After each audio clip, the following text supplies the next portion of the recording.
Ya, silakan dulu dulu.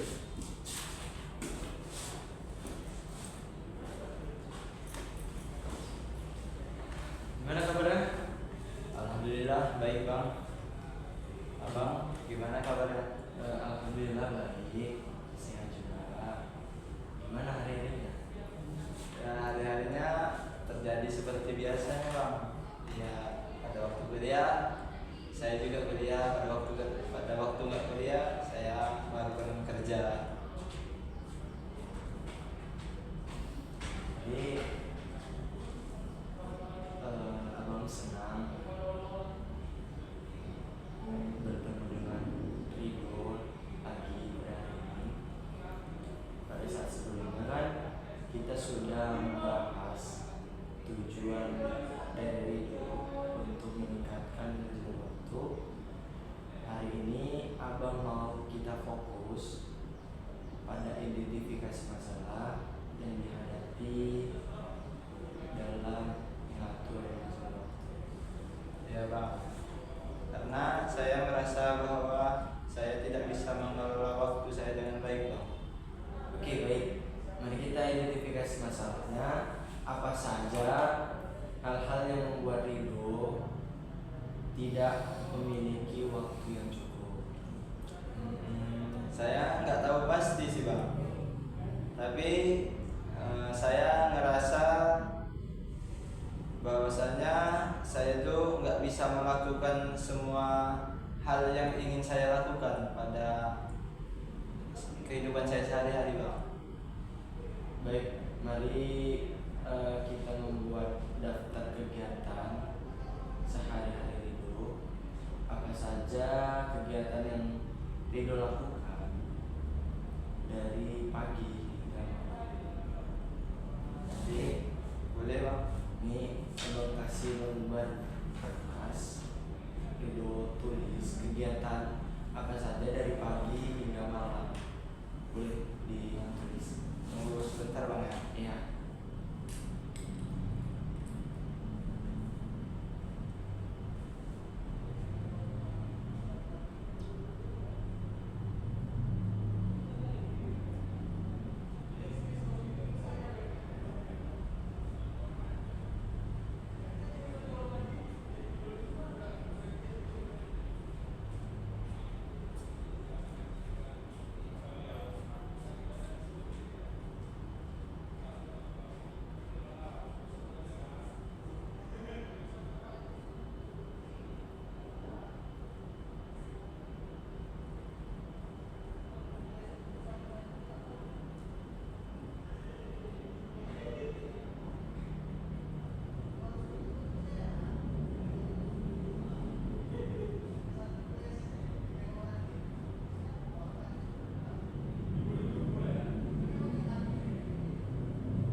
Baik bang, sudah selesai ini ya daftar kegiatan yang saya lakukan selama ini bang.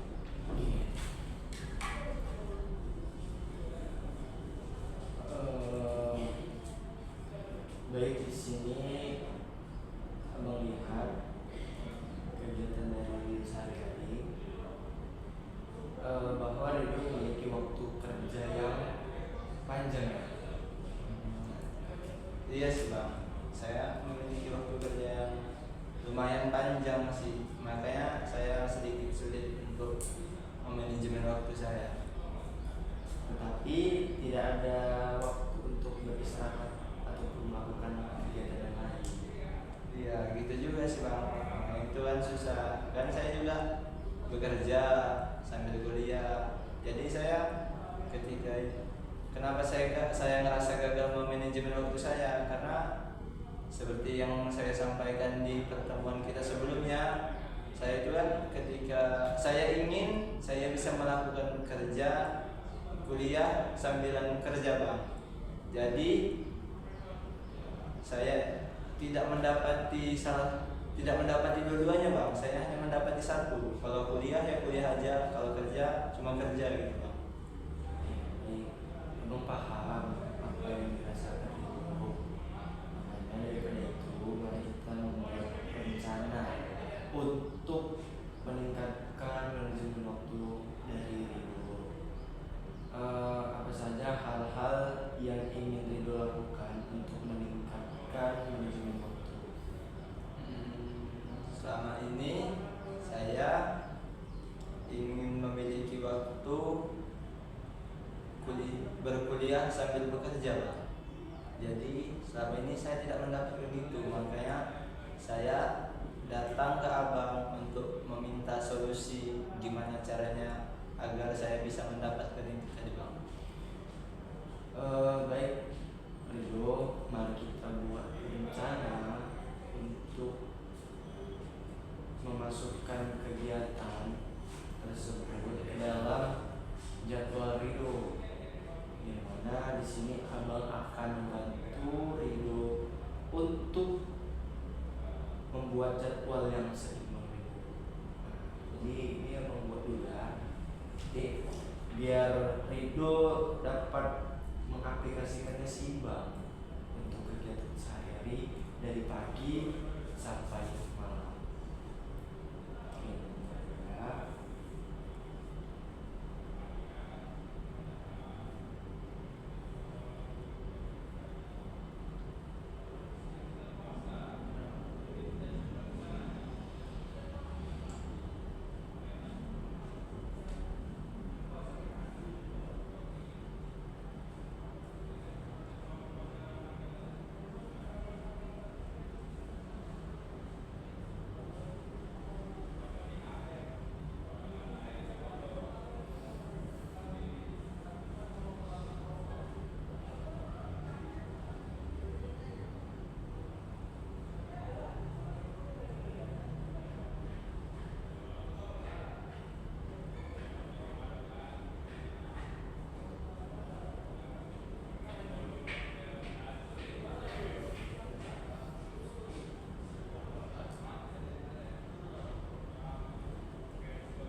Baik Ridho, di sini Abang sudah membuat daftar jadwal yang seimbang untuk Ridho aplikasikan sehari-hari, mulai dari pagi hingga malam hari.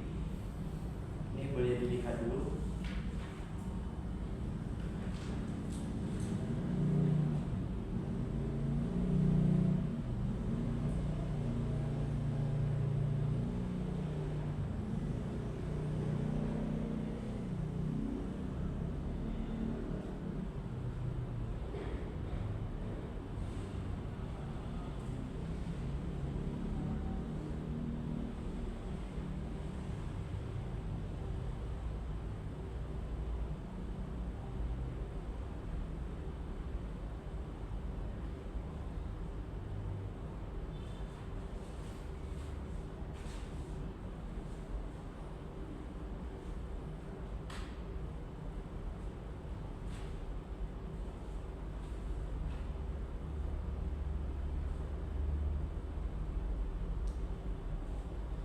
Jadi menurut abang jadwal yang abang buat untuk saya kira-kira efektif enggak menurut abang?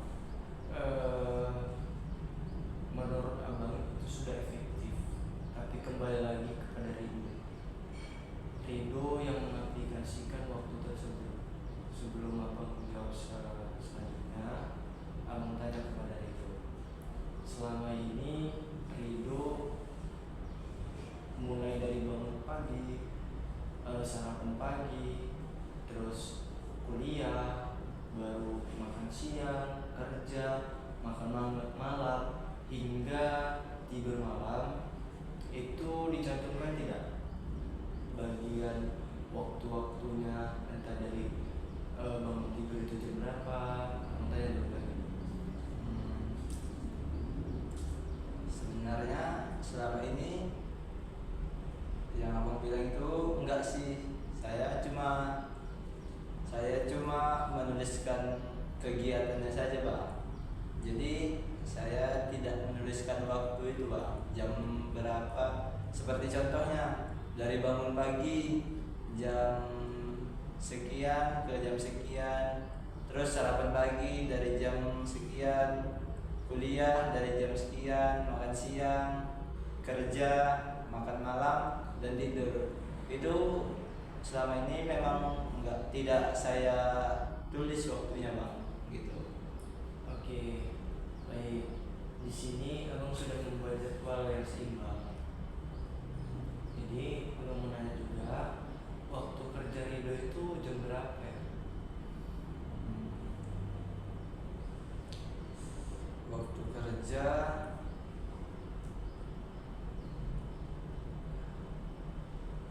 saya memulai kerja itu, saya masuk kerja itu pada jam setelah sholat zuhur bang, sekitar kira-kira jam 1 siang sampai jam 8 malam. Oke, berarti di situ kan abang buat jam 10 udah bekerja. Nah, jadi gini, abang menjelaskan terkait dari bangun pagi hingga tidur malam. Bangun pagi itu kan sebelum sholat subuh. Nah, sebelum sholat subuh itu menurut abang yang lebih efektif, di mana kita di situ melakukan aktivitas seperti kita sebelum sholat subuh itu kita mandi dulu, baru sholat subuh. Setelah itu kita siap-siap apa yang perlu disiapkan, baru kita makan sarapan pagi, masuk jam 6.30 itu setengah 7 itu kita dah harus yang namanya sarapan. Setelah itu kuliah itu kita habis sarapan jam 6.30 itu kita siap-siap untuk pergi ke kampus itu jam 6.45.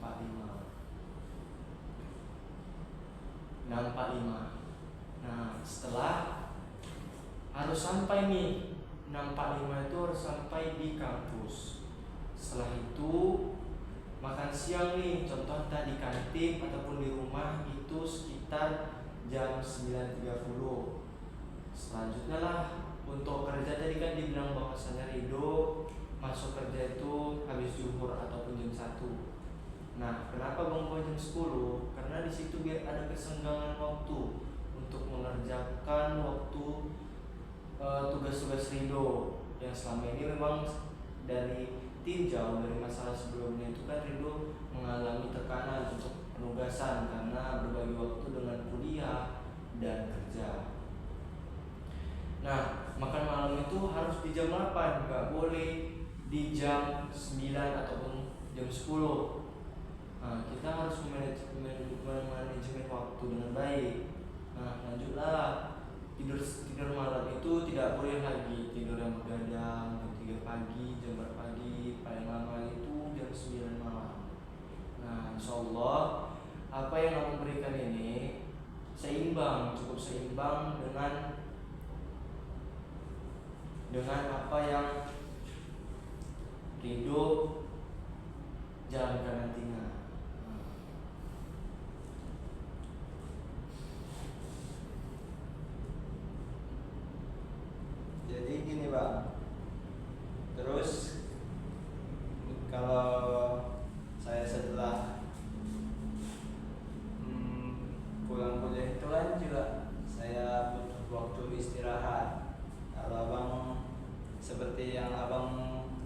tuangkan di kertas ini. Di situ kan saya kerja jam 10, abang bikin itu kan ada kesenggangan waktu untuk mengerjakan tugas kuliah. Terus ketika saya mengerjakan tugas kuliah itu kan setelah saya kuliah saya juga butuh waktu istirahat yang cukup, setidaknya walaupun sebentar saya juga butuh istirahat. Jadi kalau di jam itu saya melakukan tugas kuliah, jadi saya juga jadi berkurang waktu istirahat saya.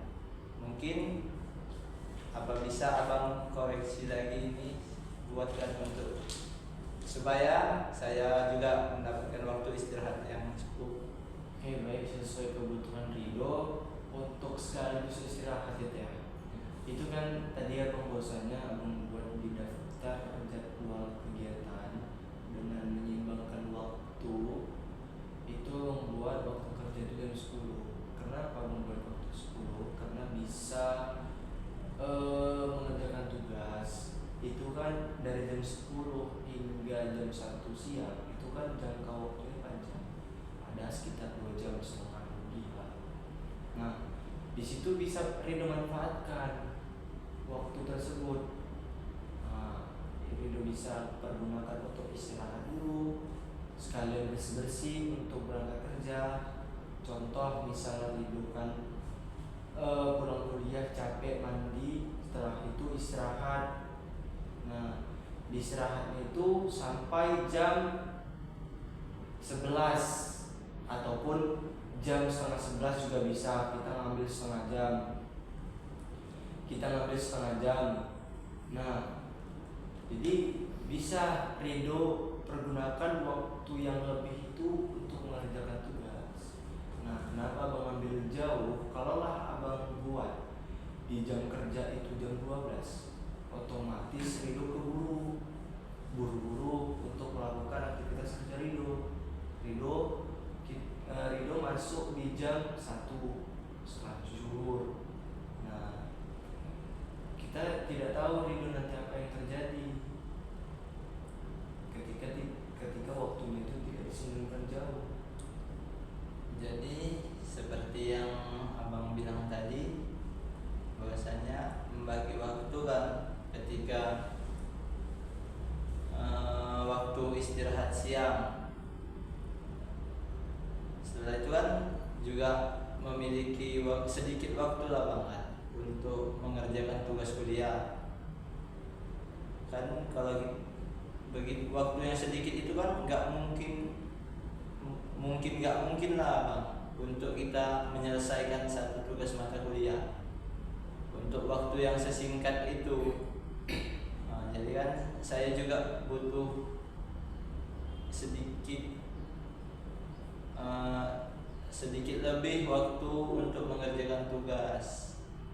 Ya, ketika saya ingin mengejar deadline tugas kuliah saya, jadi saya tidak mendapatkan waktu istirahat. Gimana menurut abang? Oke, baik Rido, sesuai kebutuhan Rido yang telah Rido sampaikan. Bahwasanya abang mau tanya dulu apa saja kegiatan Rido setelah melakukan tugas itu. Rido melakukan tugasnya itu sesuai dikasih ke dosen langsung dikerjakan, atau memang berleha-leha dulu tunggu deadline datang? Tugas dari dosen kan ada yang berbagai macam bang. Mungkin ada yang disuruh langsung dikasih hari ini harus. Nah, di situ kita harus mengejar waktu cepat, mengejar deadline. Terus ada juga yang berleha-leha kayak minggu depan ya dikumpul tugasnya. Untuk tugas minggu ini kita kumpul minggu depan. Nah, kalau seperti itu kan kita bisa juga sih santai ngerjainnya, bisa sedikit waktu bertahap. Terus apabila pas saya ngerjain tugas yang santai itu bang di sedikit waktu itu, terus ada lagi datang tugas yang baru dari dosen yang lain untuk bahwasanya deadline-nya itu pada hari itu juga. Jadi saya mendapatkan tugas, saya memiliki 2 tugas jadinya bang di waktu saya yang sesingkat itu bang. Oke, baik. Berarti Rido di sini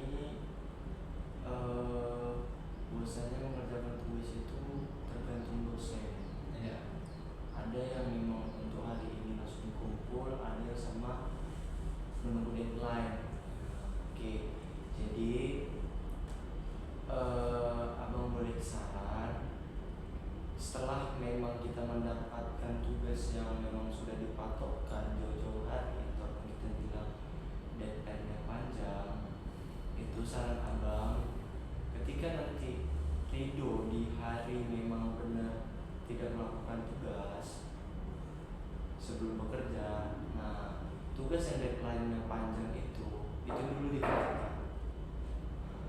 Karena kan Ridho bilang bahwasanya tadi tugas yang langsung dikasih itu tugasnya memang langsung dikerjakan, tapi yang deadline itu berhari-hari. Nah, saran abang itu tadi, Ridho kerjakan tugas yang sudah seharusnya dikumpulkan itu. Setelah udah nggak ada tugas lagi, Ridho kerjakan yang deadline-nya panjang. Karena kenapa? Kita untuk memanajemen waktu. Tujuannya itu kita biar tidak dikejar-kejar oleh deadline tugas kita. Jadi kita bisa memanajemen waktunya dengan baik, tidak ada terganggu masalah kuliah, tugas hingga kerjaan. Jadi seperti yang aku jelaskan tadi, saya di saat ada tugas kuliah yang deadline-nya singkat, berarti saya harus melakukan itu dulu satu-satu, berarti Bang. Melakukan satu-satu tugas saya. Berarti itu ketika saya mendapatkan tugas yang deadline-nya panjang, ketika saya mendapatkan 2 tugas itu berarti saya harus melakukan tugas yang singkat tadi dulu Bang. Tugas yang deadline-nya cepat. Iya, karena memang tugas yang memang deadline-nya tidak dipatokkan jangka panjang itu memang harus diwajibkan dulu dikerjakan. Karena kenapa? Karena kita biar tidak pusing bagaimana. Sedangkan setelah kita selesai tugas yang pendek yang tidak dijangka dengan waktu yang panjang, nah kita kerjakan tugas yang memang benar-benar dipatokkan waktunya dalam jangka yang panjang. Karena kita bisa setelah mengerjakan tugas-tugas yang jangka panjang, jadi kita masih ada ruang nih untuk mengerjakan tugas-tugas yang memang seharusnya dikerjakan, karena biar tidak ada terganggu di waktu manapun. Oke Bang, berarti saya sudah paham dari penjelasan abang tadi. Jadi saya ingin mencoba menerapkan apa yang abang tulis dalam jadwal kegiatan saya sehari-hari ini. Semoga ini benar-benar efektif dan dapat membantu saya untuk memanajemen waktu saya. Baik Bang, terima kasih. Saya merasa bahwa saya sudah menemukan sedikit solusi untuk masalah saya. Oke, abang harap Ridho dapat bisa mengaplikasikan rancangan dari manajemen waktu yang seimbang yang sudah abang kasihkan ke Ridho. Semoga diaplikasikan kehidupan sehari-hari dari pagi hingga malam, dan abang harap Ridho setiap mengerjakan tugas itu jangan ditunggu lagi deadline-nya datang baru dikerjakan, tapi kerjakanlah memang keadaan waktu itu senggang. Jadi abang senang membantu Ridho. Mari kita lanjut pada sesi berikutnya untuk membantu kemajuan dari diri Ridho. Jadi abang harap Ridho dapat mengaplikasikan sesuai rancangan yang sudah kita buat tadi. Jadi sesi konseling pada hari ini kita padakan.